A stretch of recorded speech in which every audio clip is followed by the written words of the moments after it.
Hello, I'm Joshua of Milestone Play, and I am a professional game master. Today we are going to look at how to learn a new role-playing game system. More specifically, we're going to look at how to learn the combat and tactics of a system you're not really familiar with. We're going to use some more generic examples from some of the more common games that you might have heard of and you might actually know. We won't be able to hit every nuance of every particular system and how to learn it, but we will provide an outline for you to go through that should help you learn most systems and how to get probably 75% of the way comfortable with the combat and tactics of what might be good things to do while playing in any particular game. So let's get into it.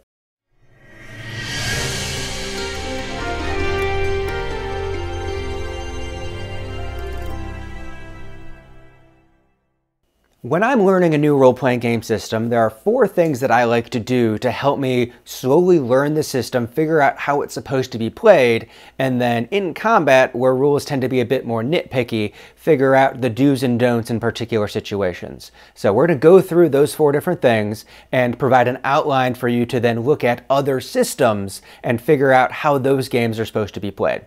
The 4 things are creating a character, looking at the general actions of the system, looking at the system's overall action economy, and then looking at conditional statements, the big ifs. You don't always get to do these things, but there are possibilities that change how the game is played.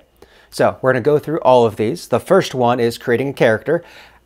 That's going to change for every game, but I do recommend as you're learning a system, just make a character. It doesn't have to be a good character. It's probably not going to be a good character since you don't know the system, but going through the process of building the character, going through all the different facets of the game, will teach you at least half of the game. It's going to teach you a lot of it. From there, we really go into the 2, 3, and 4, which will really be 1, 2, and 3 to get a bit more of the nitpicky information. So, the first major category for this video is going to be the general actions. Now, you don't have to memorize the general actions of a system, but movement, attacking with a weapon, attacking with a ranged weapon versus a melee weapon, defending yourself, dodging, readying an action. All of these things are different core options that most people can do in combat. When it's your turn, what can you do? You don't have to have all of these memorized for a particular system, but after building your character, if you then go look at the attack action or the strike action or whatever the game wants to call it, you're going to then, reading through that, figure out, oh, this is how I make attack rolls or to hit rolls or damage rolls. And that action is going to teach you that part of the game. The move action, the stride action, the run action, whatever that happens to be, is going to teach you that part of the game. And slowly going through and just looking at the different options of the general actions will teach you more of the game and how the game is played. Now, not all of the actions are going to be relevant to you. If you are playing a fighter paladin type character, a knight, you may not learn how the spellcasting system works, how the technology system works in a given game, but you're going to learn most of it just going through the general actions. Now, on the subject of actions, we're going to hit our first asterisk of the game in that some games don't necessarily have actions for you to do, but they have moves. Moves are going to be very general actions, whereas opposed to, I take the strike action, I take the attack action. They might have an action called brawling, hack and slash, assault, and whenever you describe your character doing something that in any way falls into that category, you default back to this small paragraph of text or this if-then statement of, if you are engaging in melee combat, you follow these rules. So in most games, you are likely to have a list of general actions that your character can take in addition to anything special to that character, though some games will have things called moves, which are more broad categories of, depending what you describe, you default to this mechanic. So you have looked at the general actions and moves and things like that of how you're going to interact with the mechanics of the game during combat. The next thing that you're going to kind of scrutinize is going to be the action economy. Now, the action economy is a fancy way of saying, how much can you do on your turn? Different games have different styles of action economy. I'm going to separate action economy into 3 separate types that are likely to hit the different types of games that you will end up playing. The different types of action economy for our discussion are going to be specific action economy, currency action economy, and open-ended action economy. So, specific action economy is going to be things like in Dungeons & Dragons. In 5th edition Dungeons & Dragons, on your turn, you can move, take an action, take a bonus action, an interaction, and a possible reaction. These are the 5 things you can do. There's also free actions, which are like the things that don't count against anything, but the 5 things you can do in 5th edition D&D: move, action, bonus action, interaction, and reaction. In other versions of D&D, they follow this same format with kind of different categories.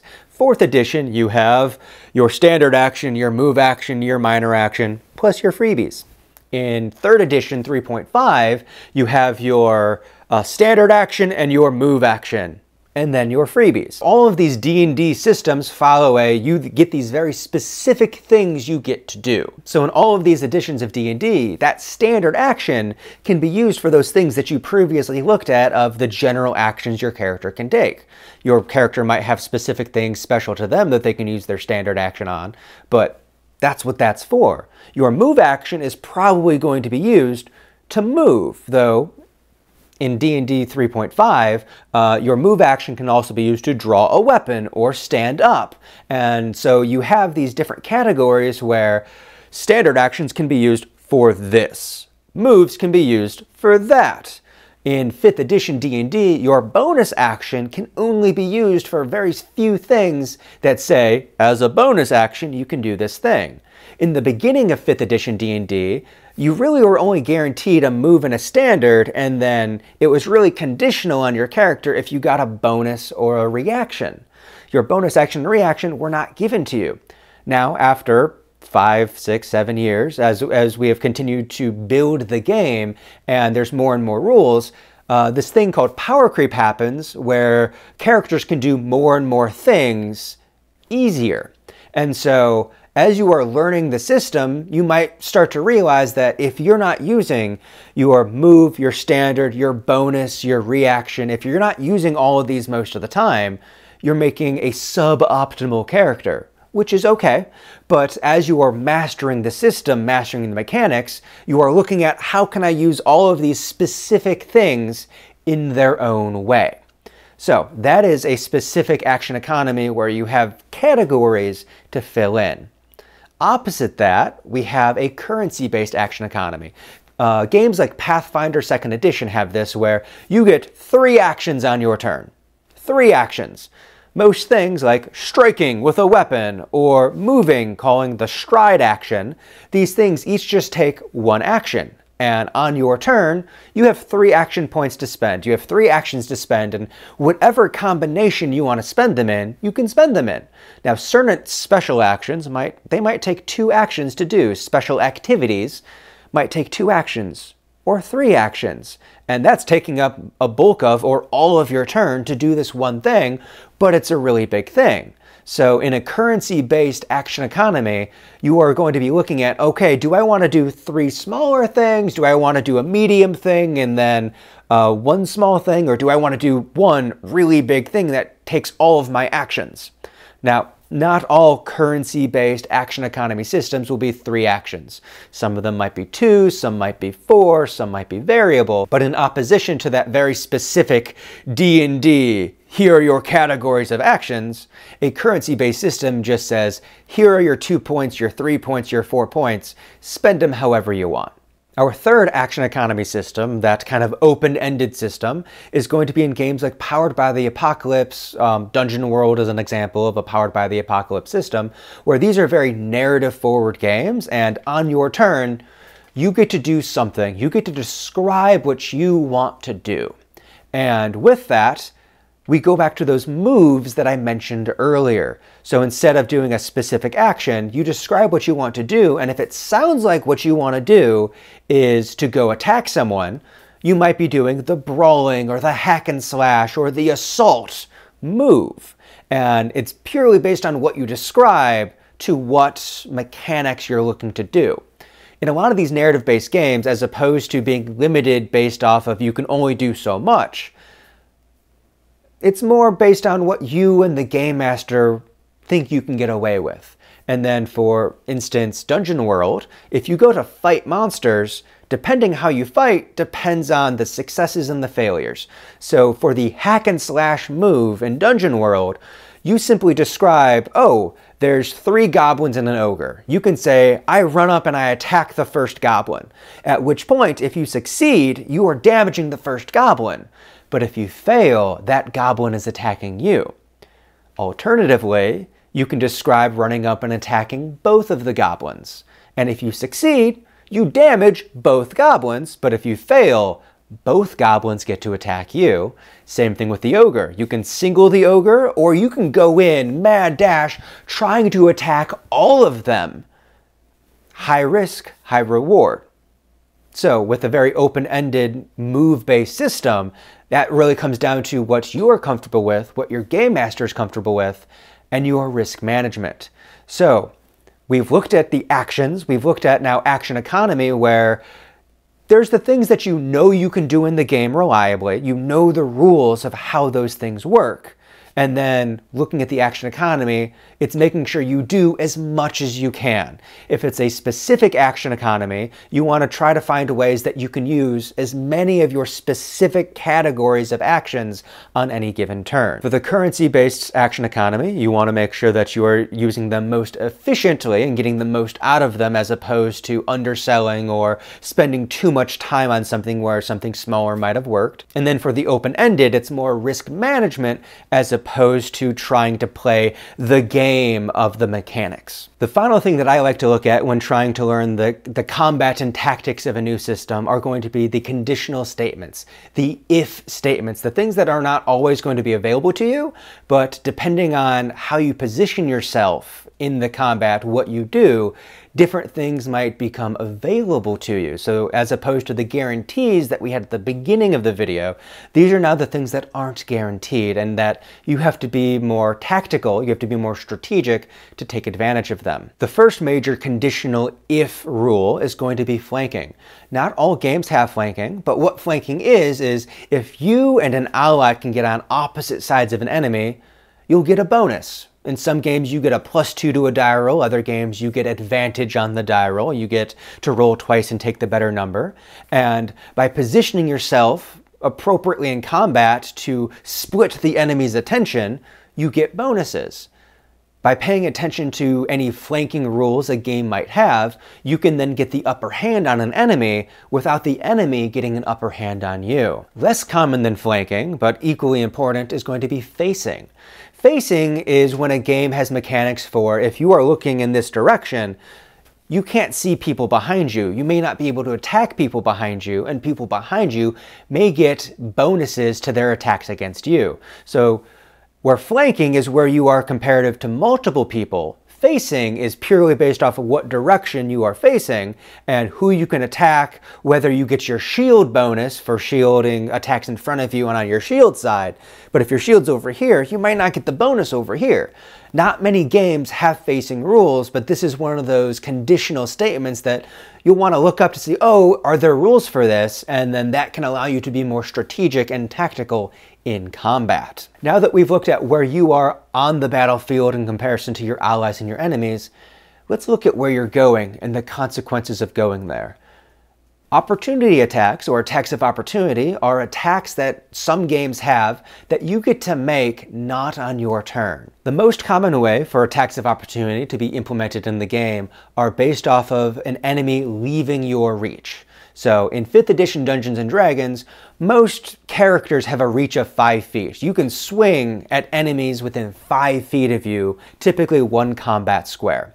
In 5th edition D&D, if an enemy leaves your reach so they get beyond that 5 feet from you, you have an opportunity to swing at them as they're leaving. Now, there are rules for preventing attacks of opportunity, disengaging. Those are things you're going to want to look at with looking at these rules, but we won't go that far in this video.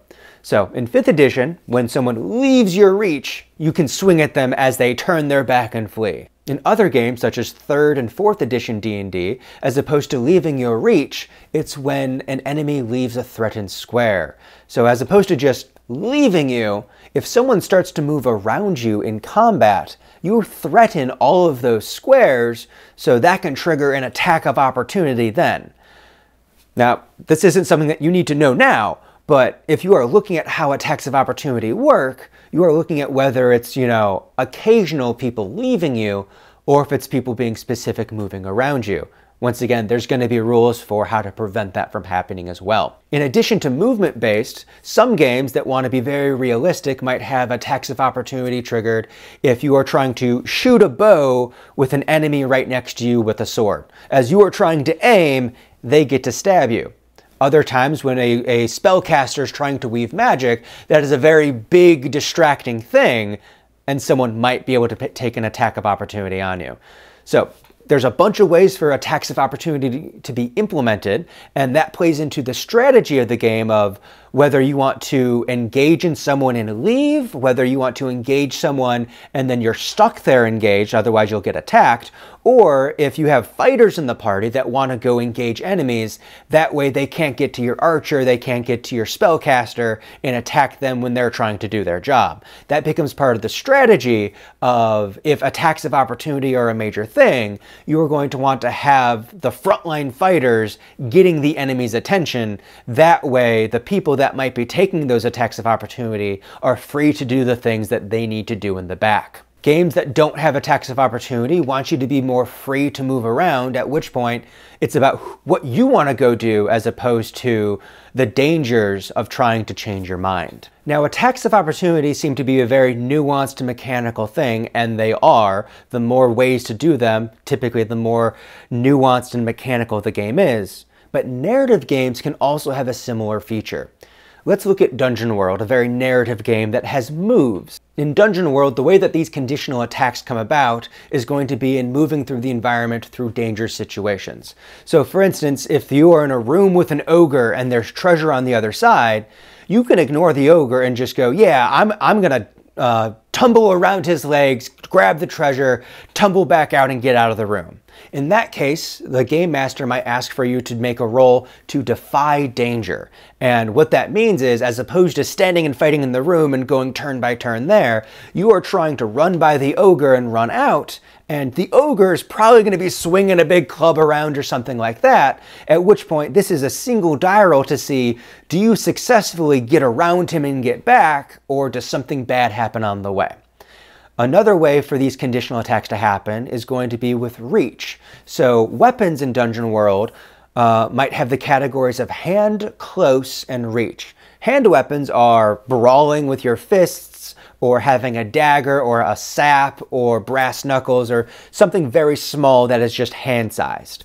Close weapons might be swords, axes, things like that. Maces, morning stars, where you have a bit of a heft to them. You can, keep someone at a distance, but you still have to get close to them to attack.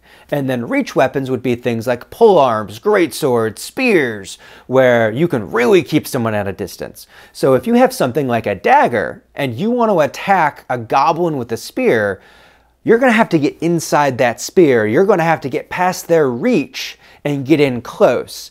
And it is in that moment that the game master might ask for a defy danger roll in order for you to even get close enough to attack the creature. And so we have these conditional moments of, well, depending where we are and depending what you're trying to do, there might be these moments of danger that can occur. The final conditional thing that I want to talk about is paying attention to your party members.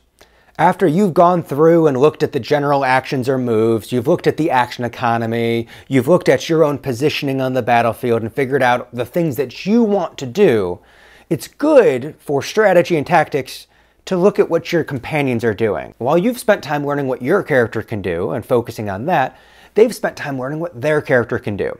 And while you might know what you can do and there's a good opportunity for you, another character might be setting something up. They may not have been able to reach an enemy this turn, and they're standing back, that way they can attack the enemy when they immediately get up to them. Now, if you move in front of your companion, if you move in front of where your companion had to stop, the enemies might get to you and just attack you, and all of a sudden you're your ally who was holding their turn, holding their action, they've had something ready, they're using some other rule to be ready to attack the enemy the moment they get to them. Well, if you step out 10, 15 feet in front of your companion, the enemies are never going to get there. Maybe you have a spellcaster that's trying to get all of the people grouped up together, all of the bad guys grouped up together, to kill all of the goblins in a single fireball. And if you instead try to go and draw the ogre away for one-on-one combat, yes, that's very good for you, but if you can get that ogre in with all the goblins, that's one more monster for the spellcaster to throw that giant ball of fire on. So, yeah.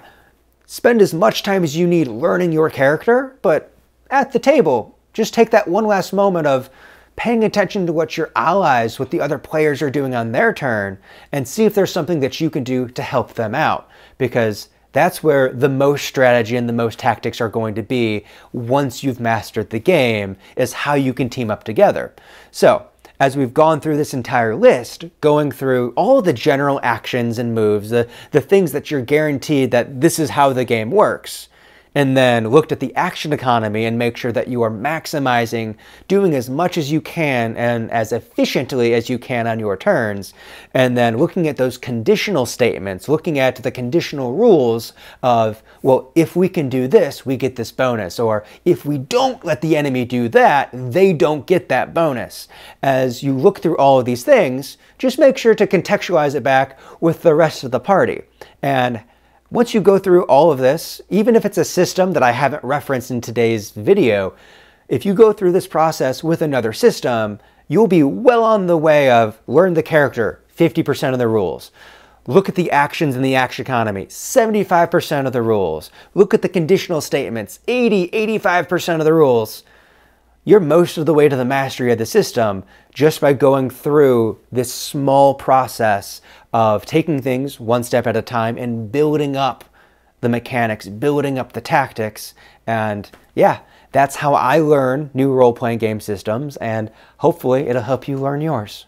Thanks for watching the video. It was made with the support of our patrons over on Patreon, where you can see behind-the-scenes content and the development of our own TTRPG systems. If you're looking to join a game, head on down to the description where we have a link to our Discord. You can join long-form campaigns, short mini-series for bite-sized narratives, or quick dips into systems you don't want a long-term commitment to, or you can join our Tower of Taziok.